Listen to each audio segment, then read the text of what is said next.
Alright everyone, welcome back to Classic Comics, and we've got another episode of The Expanse this week, episode 8. So this review will have spoilers. If you haven't watched the show yet, you should do that first and then come back.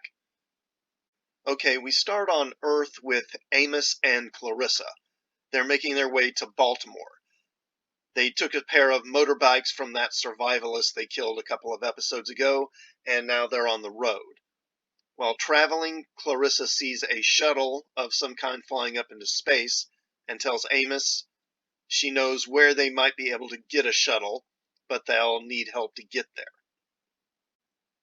Naomi wakes up in the airlock of the Chatsamoka after jumping through space unprotected to get to it.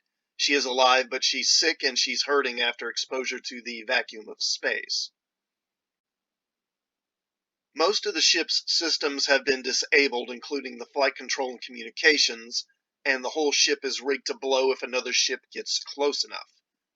And if that's not bad enough, she discovers that the ship is actually transmitting a fake distress call in her voice, stating that she needs assistance, and requesting that whoever receives the message should forward it to the Rocinante.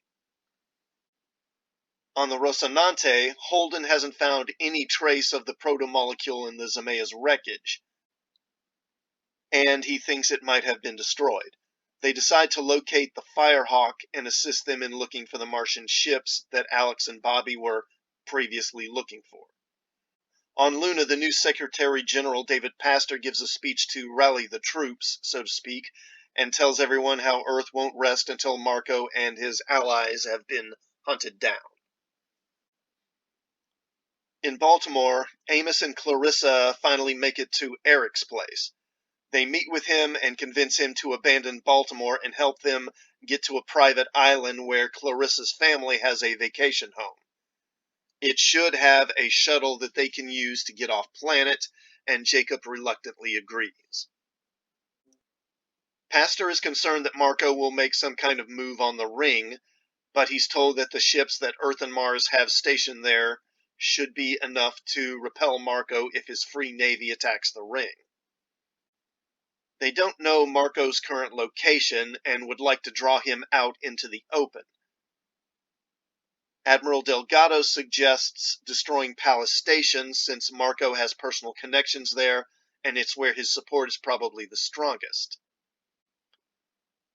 There's something like 9,000 to 13,000 people on the station, and they really don't know how many there are loyal to Marco. Avasarala points out that if they start killing Belters indiscriminately, they'll just drive more Belters to join Marco's cause, and Pastor decides not to destroy the station just yet. On the Chatsamoka, Naomi tries to stop the fake distress signal, which is more difficult than it sounds. The ship has been stripped down to the bulkheads, and she doesn't have any tools to work with. And she's still hurting from vacuum exposure, so just moving around is painful. She manages to kit bash a transmitter and sends out a warning about the ship being a trap and telling other ships to stay away, but she has no way of knowing if the message is even being heard or not. On the Firehawk, Alex and Bobby aren't having any luck finding the Martian ships again, and Bobby suggests monitoring emergency channels as they might narrow down their search. When they do, they pick up the fake distress signal from the Chatsamoka and they forward the message to Holden on the Rocinante. Then Alex sends a message to the Chatsamoka telling Naomi. Eventually, Naomi finds the circuits that control the distress signal and is able to cause an interruption in the message, but can't actually send any transmissions out. Drummer's ship receives the fake distress message, and Drummer wants to find Naomi and help her, but Corral, Marco's lieutenant, who joined Drummer's crew a couple of episodes back, tells Drummer that Naomi is dead and the distress signal is a fake, meant to lure the Rocinante into a trap. Drummer almost pulls her weapon on Corral, but Oksana stops her, and then Drummer storms off the bridge. Later, Corral and Oksana talk, and while they don't come right out and say it, they're clearly discussing removing Drummer as captain, which of course would probably mean killing her. Then they realize that something is causing an interruption in the fake distress message, and the episode ends there. So, not much in the way of action in this episode, but it still felt very intense, which is impressive when you consider that about half this episode is just Naomi tinkering around on the Chetzamoka.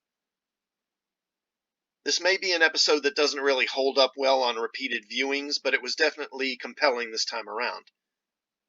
Dominique Tripper really carries this episode as Naomi and makes you feel for how helpless she is in her current situation. It's also interesting to see how Avasarala has changed since the first season. Back then she was very hawkish and had no patience for Belters, and didn't mind if some Belters were killed as collateral damage. But she's a little more circumspect now and doesn't want to kill innocent Belters if it can be avoided. Anyway, let me know what you think in the comments, and if you found this video informative, please hit the like button. Also, please sub to the channel and hit the bell for notifications, and I will see you all next time. Thanks for watching.